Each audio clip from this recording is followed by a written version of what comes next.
At dahil nga mag-isa lang ako sa bahay guys, samahan nyo ako magluto ng ginisang corned beef. Samahan pa yan ng masarap na pulang itlog. Mapapasarap talaga yung food trip natin for today's video. Tara, samahan nyo ako. What is up guys? For today's video nga, maaga tayong nagising. At nakikita nyo naman guys, napakalaki talaga ng mga truck at mga container dito sa amin. At dahil maaga nga tayong nagising, sigurado magluluto tayo ng breakfast for today's video. Ayan nga guys, dalawang corned beef nilulutuin natin.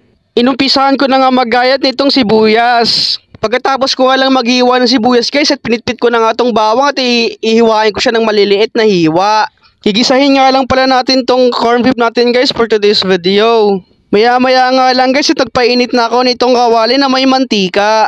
At nung uminit na nga yung ating mantika guys ay nilagay ko na itong ating bawang. Hintayin nga lang natin mag golden brown yan guys at sigurado ang isasunod na natin yung sibuyas. Inilagay ko na nga yung sibuyas dito guys nung nag golden brown na yung bawang. Isusunod ko na rin dyan maya lang yung corned beef. At ito na nga guys, ito nilagay ko na yung corned beef. Bali yung corned beef nga natin for today's video guys is yung CDO. Ayaw ko kasi nung Argentina corned beef guys kasi may lasa siya kapag hindi na siya. Ang pangit kasi nung lasa nung Argentina kapag hindi na siya mainit. Hindi katulad na itong CDO na talagang sobrang masarap.